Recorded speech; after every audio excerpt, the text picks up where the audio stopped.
In medieval Central European mountain regions, winter survival was rarely secured by a single source of food. Fields were uncertain, trade was fragile, and livestock could not always be spared. What interests me here is the quieter logic of forests. Hazelnuts, gathered months earlier and stored with little effort, offered a small but dependable reserve. They did not solve hunger outright, yet they reduced risk, an important distinction that shaped winter resilience. Agriculture in medieval Central European mountain regions operated under persistent constraint rather than predictable abundance. Short growing seasons limited the window for grain cultivation, while thin, rocky soils reduced yield stability even in favourable years. Frost could arrive early, harvest could fail unevenly, and recovery options were limited by altitude and terrain. These conditions did not make farming impossible, but they made reliance on a single crop strategy risky. What matters here is not absolute scarcity, but uncertainty. Households could not assume that grain alone would carry them through winter. Livestock, while valuable, represented stored labour and future reproduction, not food to be consumed lightly. Trade might supplement shortages, but mountain passes were vulnerable to weather and seasonal closure. As a result, food security depended less on maximising output and more on spreading risk. I find it useful to think of mountain food systems as layered rather than hierarchical. Fields formed the base, but they were never sufficient on their own. Supplemental sources, dairy, preserved foods, and forest products functioned as buffers against failure. This does not mean every household faced constant crisis, nor that mountain life was uniformly precarious. Evidence varies by region and century. Yet the recurring need for fallback options suggests a shared logic. Survival required redundancy. Within this framework, foods that demanded little land, labour, or seasonal attention gained strategic importance. Hazelnuts occupied a distinct ecological niche that made them valuable in mountain environments. Hazel shrubs grew naturally along forest edges, clearings, and lower slopes, areas that were unsuitable or inefficient for cultivation. Their presence did not depend on ploughing, sowing, or land ownership in the same way as crops. This ecological independence mattered in regions where arable land was scarce and labour was already stretched thin. Gathering hazelnuts required timing rather than technology. Families needed knowledge of when nuts ripened and where shrubs were most productive, but not specialised tools or infrastructure. Access was shaped by local ecology and communal practice, not by trade routes or market conditions. That said, availability was not uniform. Yields fluctuated year to year, and not every village had equal forest access. Hazelnuts should therefore be understood as a contingent resource, not a guaranteed one. What strikes me is how well this resource fit into an already burdened system. Hazelnuts did not compete with crops for land or attention. They were gathered during autumn, when agricultural pressure eased, and then stored with minimal further effort. This made them compatible with risk-averse household strategies. While they never formed the backbone of the diet, their ecological accessibility allowed them to play a stabilising role when other systems faltered. One reason hazelnuts functioned as a reliable winter food lies in their physical properties rather than their cultural status. Hazelnuts contain relatively low moisture and are protected by a hard shell, both of which reduce spoilage risk when stored in dry conditions. In cold mountain environments, this mattered. Freezing temperatures that damaged vegetables or softened grains did not render hazelnuts unusable.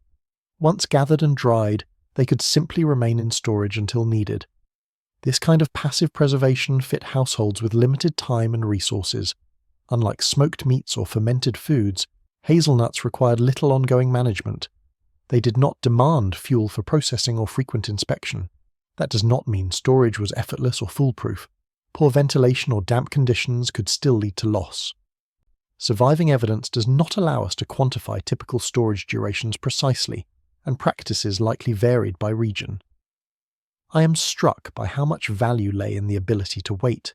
A food that could sit quietly through winter reduced anxiety without promising abundance. It did not need to be consumed quickly or monitored constantly. That restraint feels central to why hazelnuts mattered. Not because they were abundant, but because they respected the limits of winter labour and attention. Hazelnuts offered a concentrated source of calories, particularly through fat, which was often scarce in winter diets dominated by grains. In cold conditions, energy density mattered. Smaller quantities could deliver meaningful nutritional support when portions of staple foods were reduced. This made hazelnuts useful as a supplement rather than a replacement. It is important not to overstate their role. Hazelnuts alone could not sustain daily labour or replace bread as the core of the diet. Their contribution was marginal in volume but strategic in timing. They were most valuable during periods when grain stores thinned or animal products were rationed carefully to preserve breeding stock. What I find compelling is how this fits a broader pattern of winter adaptation. Rather than increasing intake dramatically, households adjusted composition. Adding fat-rich foods helped bodies cope with cold stress without requiring larger meals. Evidence for exact consumption patterns is limited, and regional variation was likely significant. Still, the nutritional logic remains consistent. Hazelnuts extended endurance when primary foods became insufficient. Hazelnuts fit well into the flexible structure of medieval winter diets. They did not require a fixed recipe or daily routine. Instead, they could be incorporated in small amounts when conditions allowed. Hazelnuts might be eaten raw for convenience, roasted to improve flavour and warmth, or ground and added to porridge or coarse bread dough when extra calories were needed. This adaptability mattered in households where food availability changed week by week. Portion control was another advantage. Unlike large cuts of meat or loaves of bread, hazelnuts could be consumed in small quantities without waste.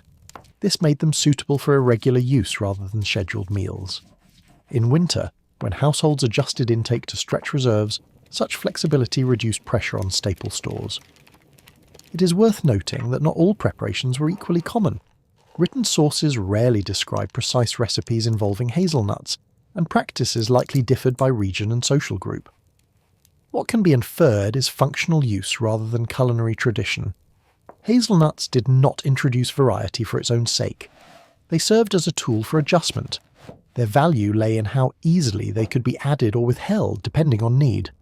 This made them compatible with diets shaped by uncertainty rather than preference. Hazelnuts were not part of everyday winter meals. Their importance becomes clearer when viewed through the lens of survival strategy rather than habit. They appeared when supplies tightened, when grain portions were reduced, or when access to other foods became uncertain. In this sense, hazelnuts functioned as a buffer. They smoothed transitions between abundance and shortage without redefining the diet. This episodic role explains why hazelnuts rarely appear as central foods in historical records. Their impact was subtle. They delayed crisis rather than prevented hardship entirely. That distinction matters. Hazelnuts did not eliminate vulnerability, but they reduced its sharpest edges. I find this aspect especially revealing. Hazelnuts mattered not because they were eaten often, but because they were eaten at the right moments. Their value was temporal, not symbolic.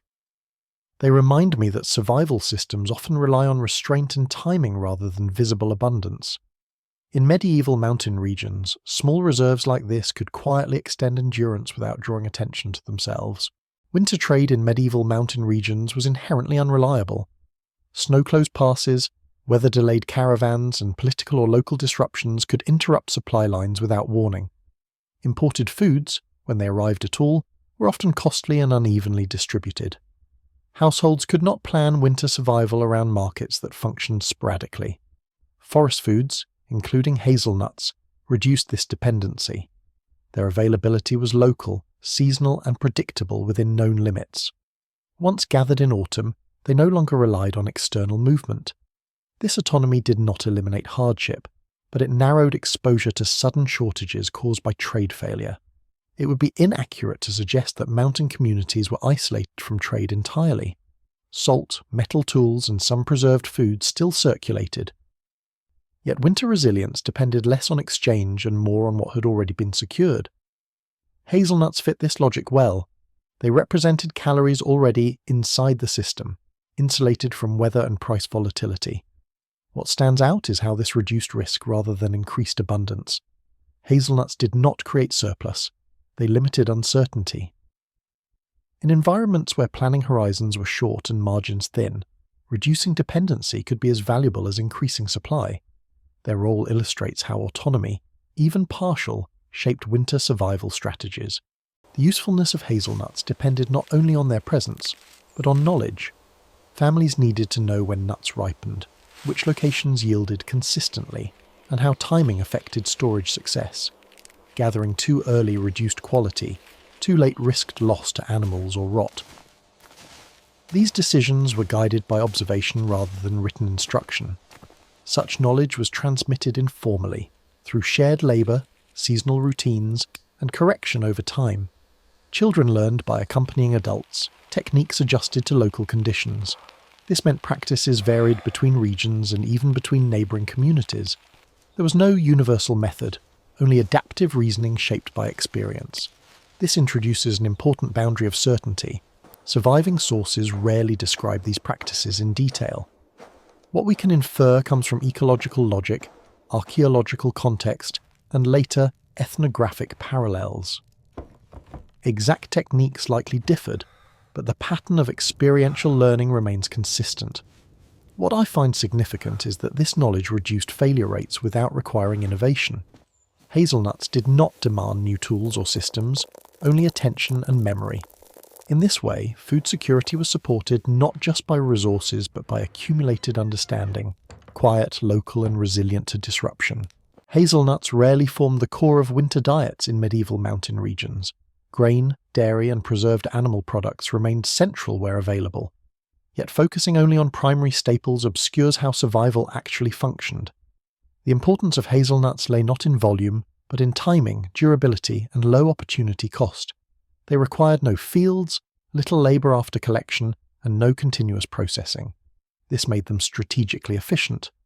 When food systems were strained, even small reserves could prevent sudden depletion of staples. Hazelnuts extended the lifespan of grain stores by reducing pressure at critical moments. Their role was preventative rather than sustaining. It would be misleading to frame hazelnuts as a universal solution. Not all households had equal access to forest resources, and yields varied by year. In poor mast years, their contribution may have been minimal. Still, the logic of their use remains instructive. Small, durable foods lowered systemic risk without reshaping daily consumption.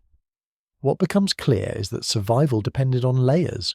No single food carried winter alone. Hazelnuts mattered because they added resilience at the margins. They remind us that food security often emerges from cumulative, modest measures rather than dominant staples or dramatic interventions.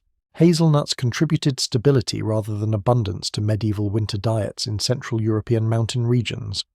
Their value was situational, shaped by climate, ecology and isolation. Forest resources did not replace agriculture. They complemented it. Together, fields, animals, preserved foods and gathered resources formed a resilient system. What stands out to me is how understated this strategy was. Survival did not rely on constant innovation or dramatic solutions. It relied on foresight, restraint, and the careful accumulation of small advantages. Hazelnuts exemplify this quiet logic. They were prepared early, stored patiently, and used sparingly. There are limits to what we can know. Written records rarely document everyday gathering practices in detail, and regional variation was significant. Still, the broader pattern is consistent across marginal environments. Diversification reduces vulnerability. This history reminds us that food security is rarely built on one staple alone. In medieval mountain regions, resilience emerged from combining fields, forests, stored foods, and inherited knowledge.